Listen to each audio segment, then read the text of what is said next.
us. Mimi, I'll start off first with you because Fringilla is definitely one of my favorite characters of the show. And I wanted to ask you, what do you think are the biggest differences between the Fringilla we see in season 1 and the one that we see in season 2? I think for me, the biggest shift in Fringilla's journey is you get to see her process. You get to see her whys. You get to see how she makes decisions, and also you get to see her internal struggle. I feel like you didn't get to see a lot of that internal struggle in season 1. And so seeing that, I feel, gives you answers as to her character and her motivation. So I'm really excited for people to see that process in her. Yeah, yeah.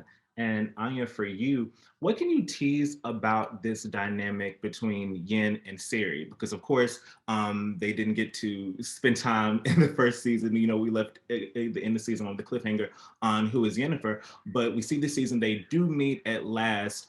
And I just want to see if you could speak to the dynamic that will take place between them in season 2. You know, in the source material, she kind of works alongside to train her and has this relationship with her, aside from her one with Geralt. And I wanted to see what you thought about that. I was so excited to get to work with Freya, and we developed a trust off screen quite early on because, of course, we were going through this together in season 1. It was a kind of a baptism of fire for both of us. But with Yennefer and Ciri meeting, especially, I didn't know how that dynamic would play out between us. So, I mean, it was kind of all, I didn't really prep anything before I went into those scenes. I knew how incredible Freya was and what she was doing with the character. Yeah, I feel Ciri's the one person who really changes Yennefer. I can imagine as any child would their parent. I mean, we haven't necessarily formed that well-known dynamic yet in the books, but at the end of this season, Yennefer, Ciri really teaches Yennefer something quite important. Yennefer's purpose shifts, and I think that's it is because of that relationship. And Ciri really holds a mirror up to Yennefer. You know, she sees so much of herself in Ciri. Yeah, she learns a lot from her. Yes, yes.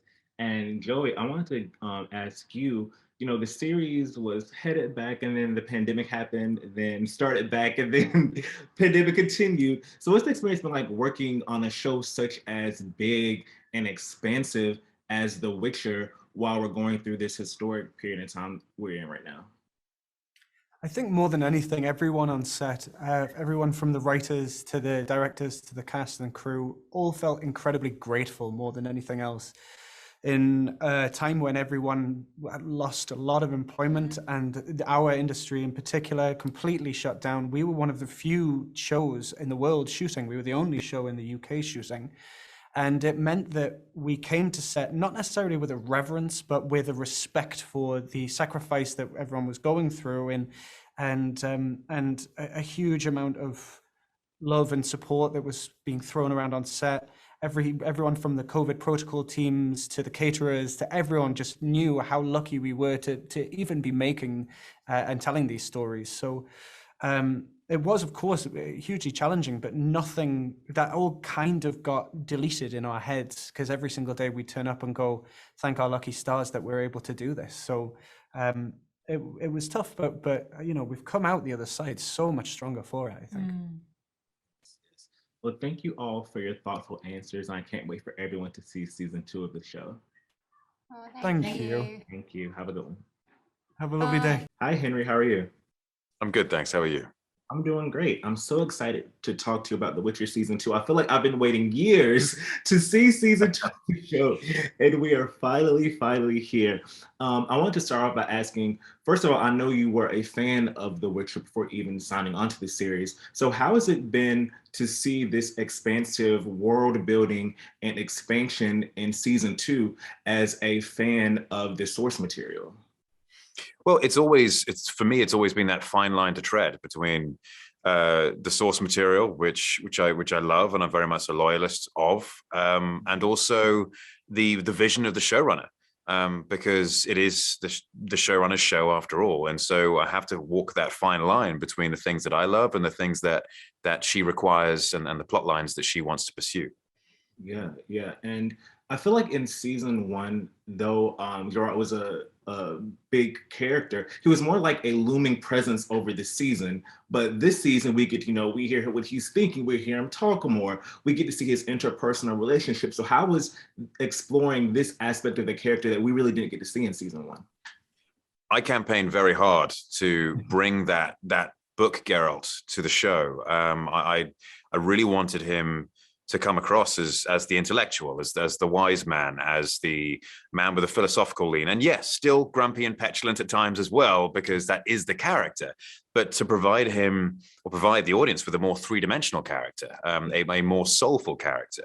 We have the opportunity in season 2 to have him interact with people who he's incredibly close to. And so there's more of an open door to explore who Geralt is and where he comes from. Now, of course, there is still, I try and fit as much of that in that the showrunner's vision allows, because I can't change plot lines, I can't change storylines, I can't even change character direction. But what I can do every morning in the makeup trailer, just adjust the dialogue somewhat to make it feel a bit more nuanced, a bit more in the way of Sapkowski's writing. And there were some plenty of discussions which happened in pre-production to try and just make Geralt feel, as I say, richer and more three-dimensional.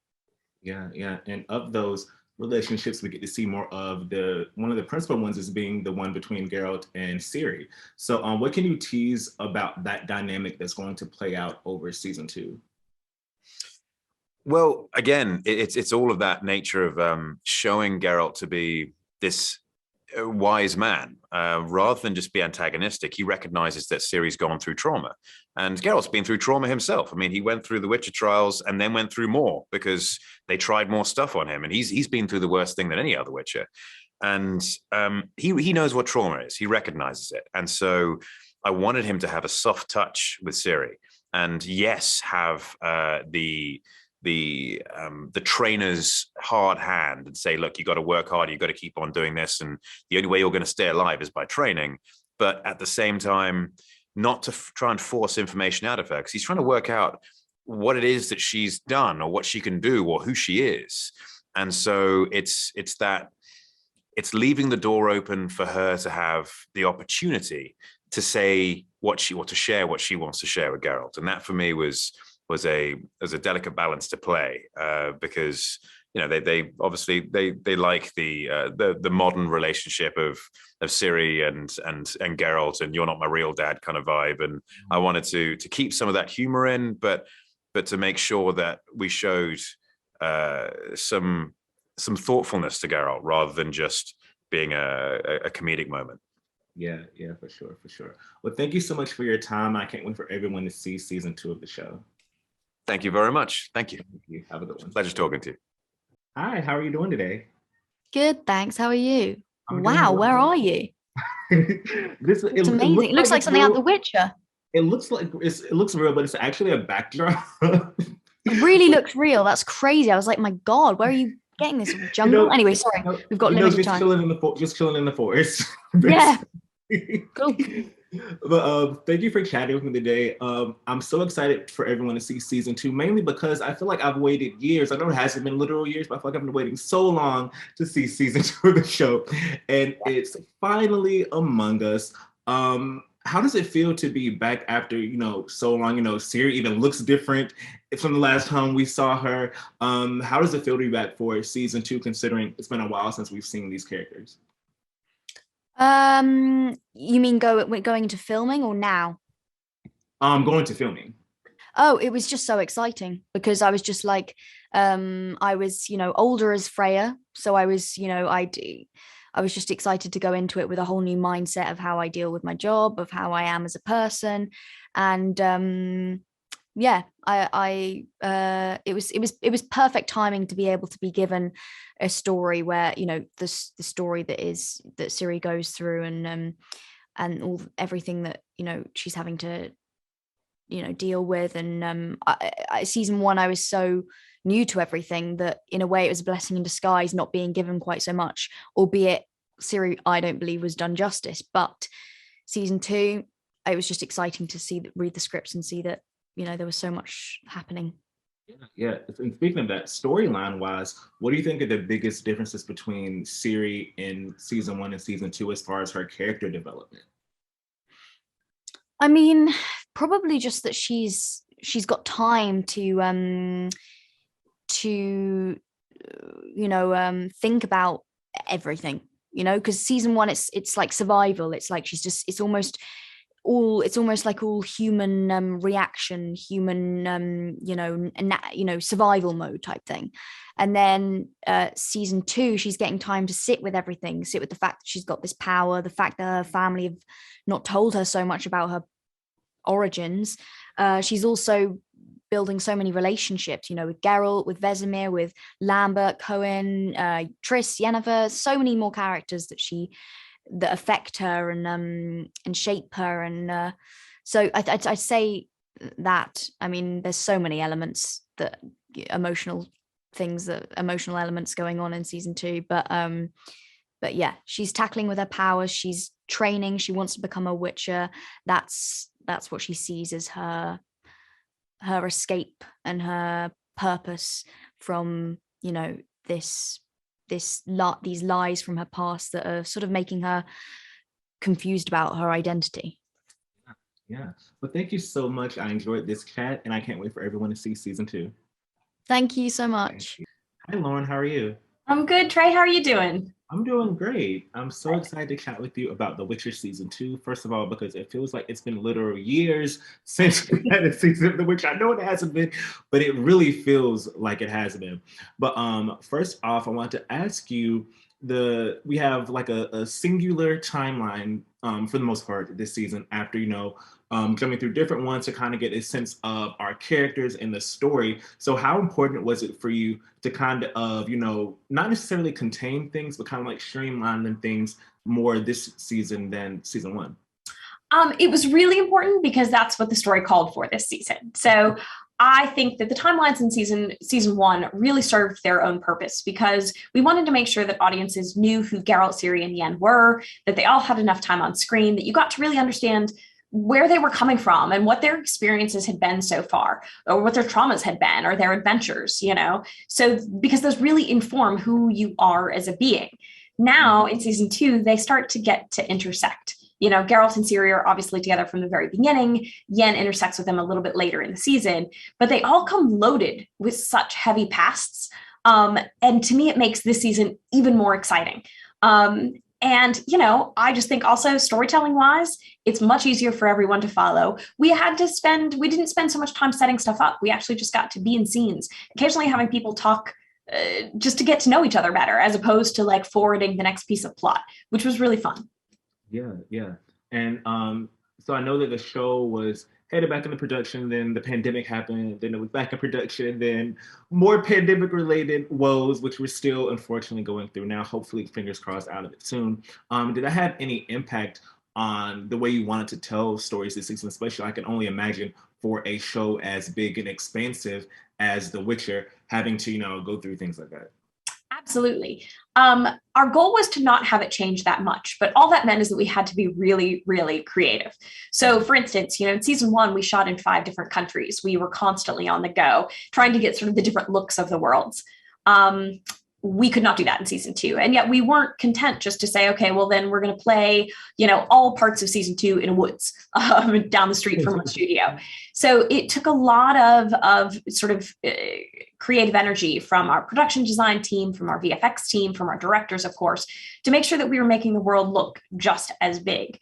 One of the interesting things that we did, just because you just said, hopefully we won't be there much longer. I feel like we've been saying that for about a year and a half. Yeah. So when we first came back into production, we had big scenes and we pushed them all to the beginning of the new year, thinking by that point, COVID will be gone. I mean, obviously it will be eradicated by then and we'll be able to do bigger scenes, more people, more complicated things. And of course, that wasn't the case. So we were just constantly adapting. But I think the thing I'm proudest of is that the season doesn't look like it cut corners. The season doesn't look small at all. If anything, it seems to be even bigger than when you didn't have those greater Yes, yes. So that's the fun part about it. That's the fun part about it. Well, thank you so much for your time, and I can't wait for everyone to see season 2 of the show. Thank you so much, Trey. Have a great day. Bye. Have a good one. Bye-bye. Hi, Kim and Christopher. How are you both doing today? Hey, good, man. Good. And how are you? Good, good. I'm so excited to talk with you both about The Witcher season 2. Kim, I'll start with you. Can you talk about your character Vesemir's presence in this season, as well as the dynamic that he has with Geralt and how that kind of shapes things as we go through the rest of season 2? Vesemir have this presence that when you're together with him, you have this peacefulness. You have time to look inside yourself, and you can get some answer out of the question you have for yourself. So all that work was integrated in the work with Henry to get that connection with Geralt, because we had to be very close. So we were discussing a lot of this grounding that the Witcher have about the knowledge about nature. How is it for humanity to be alone in nature? What experience can you have? And through all these beautiful talk, we came up with this trust, and through that, a chemistry just came along. Because we needed, somehow this relationship. He's coming home from his journey from season 1, and he had a lot of questions, and he had a lot of stuff he doesn't know about, but he has a feeling that something's going on strong. So that was the kind of journey to let Henry traveling his emotional stuff with Geralt, and I was just supporting him with that, and that's why it came out like it is. Yeah. And can you also speak to his dynamic with Ciri as well, his companion, and how, I feel like he kind of sees her a little bit more than some of the other people. What can we expect from that in your dynamic with Freya as well as her portrayal of Ciri? He took her in a child of surprise. So this season we see Henry also as Garrick becoming a father figure and still a son figure. So that was a fantastic balance. And then me as the father of him, and could play out Ciri with Vesemir, because Vesemir wants to find out what is it with her Ciri. And Ciri, children never do what the parents says, So maybe me as a grandfather could get something out of Ciri that Geralt cannot get out of her. That's the fun stuff. Yeah. And Christopher, for you, the first episode was definitely one of my favorite episodes of the episodes that we screened so far, and I was just so intrigued by the storyline there, and then like the transformation and the detransformation. What was that like playing the villain? Well, I love the character. I love all his he had all his darkness and he's very entertaining and witty and funny and stuff like that, but he's also warm and has a deep connection with Geralt. So I really enjoyed playing him, and the whole prosthetics thing was of course it helped, because it was something new. I've never done something like that before, and it's the only CGI is my face, and they have like captured dots, and and when I see my eyes in the show, I recognize my eyes, and that's just beautifully done. Yeah. So it was a cooperation with those guys. Yes. Well, thank you both so much for your time, and I can't wait for everyone to see season 2 of the show. Thank you. All the best, man. Thank you. Bye-bye.